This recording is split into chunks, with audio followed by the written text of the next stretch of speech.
Madame, Monsieur, bonjour et bienvenue sur Vox Africa. Je suis Fanny Wegscheider. Votre point quotidien sur l'actualité africaine et internationale, c'est tout de suite dans Vox Flash.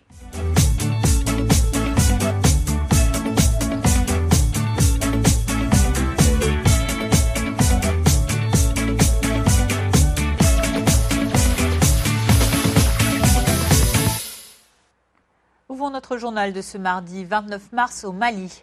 La paix au programme d'un forum à Kidal. C'est dans ce fief de l'ancienne rébellion à dominante touareg, situé au nord-est du pays, que se tient depuis hier le forum pour la réconciliation. Initialement prévu de débuter dimanche, la rencontre a finalement commencé hier.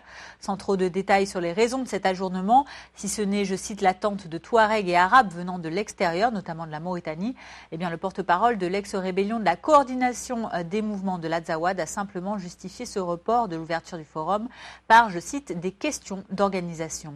Conséquence de ce malentendu, eh bien, la rencontre prévue sur 3 jours se déroule en ce moment en l'absence du gouvernement malien ainsi que des groupes armés pro-Bamako.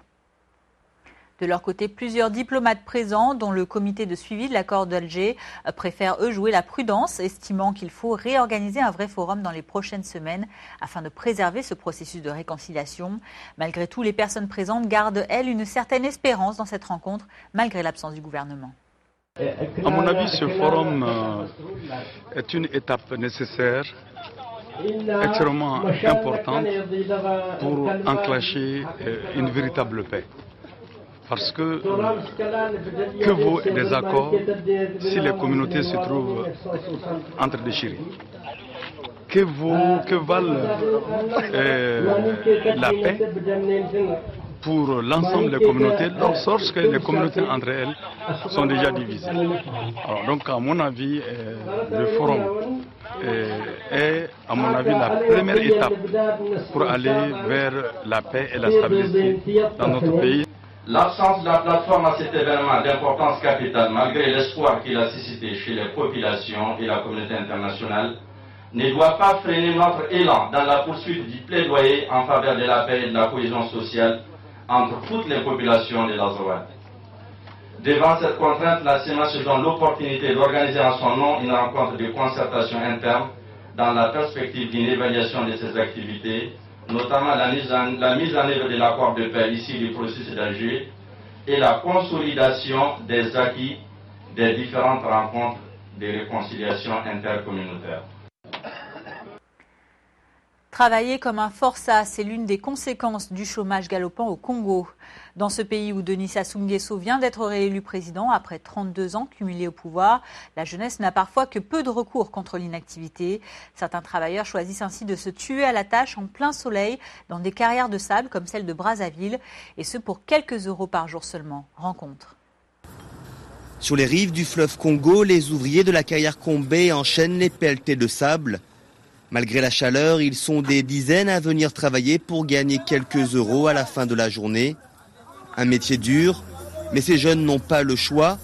Au Congo, 60% de la jeunesse est au chômage. C'est un métier difficile, très difficile. Notre gouvernement, c'est par mieux. Il bouffe l'argent par mieux.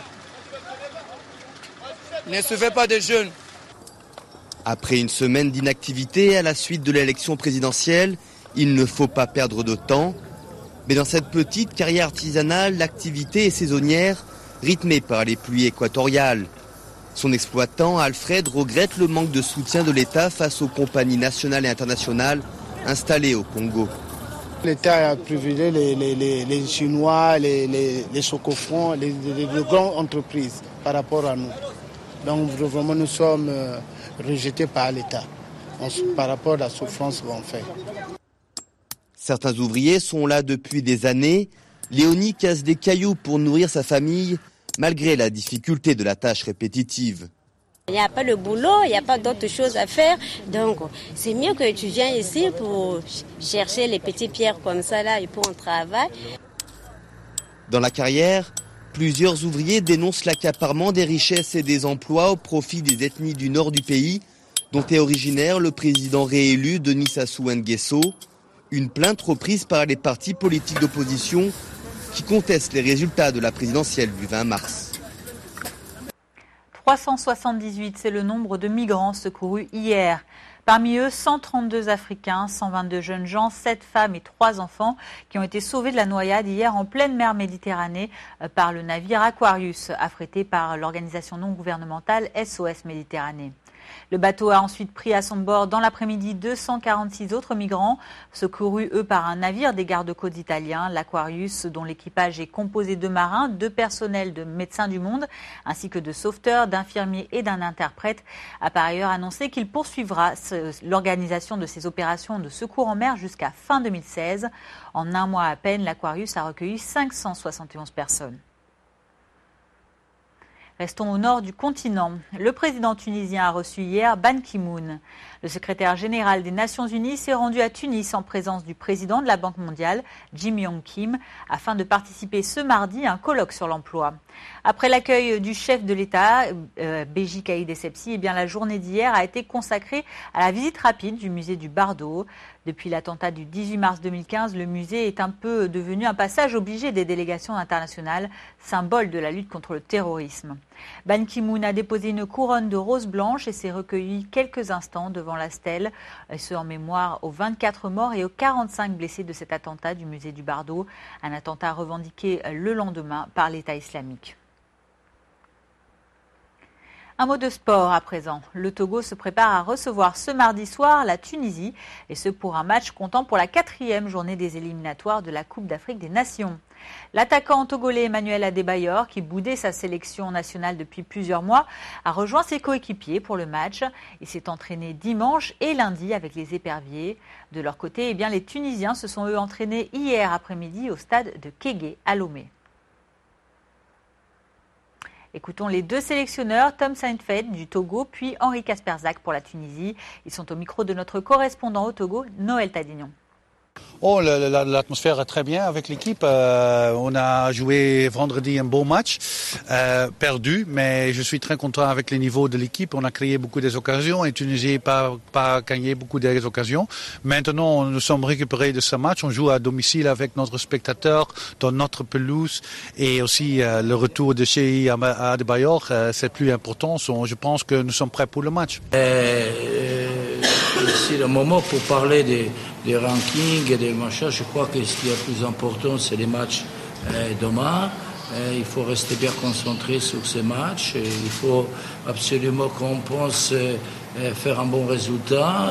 Et à partir de là, après, tout va se déclencher.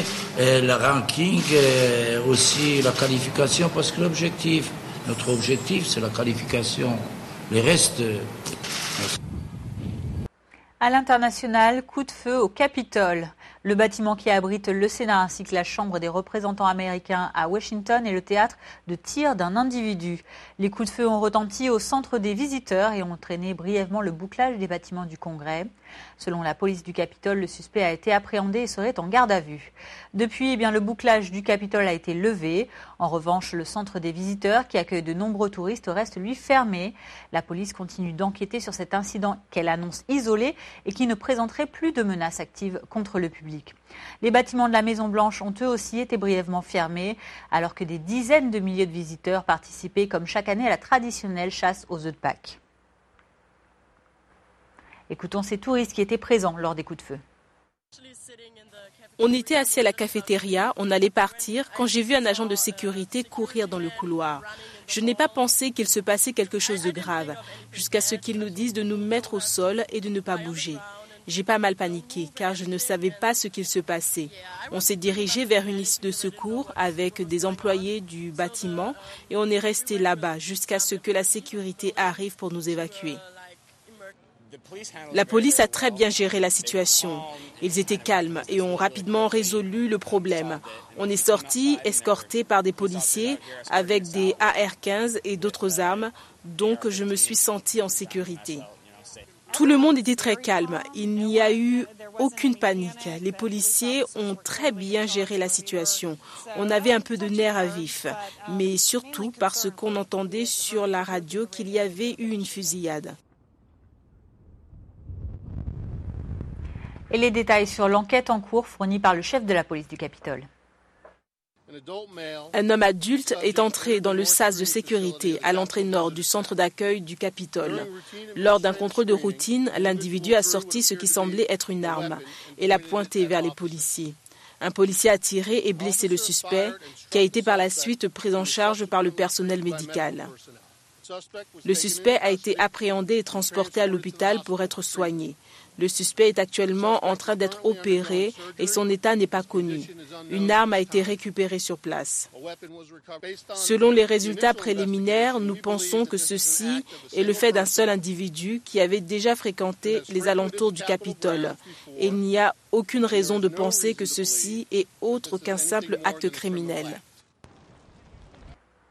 Retour sur le continent africain pour clore ce journal. Culture avec le FITHEB, le Festival international de théâtre du Bénin.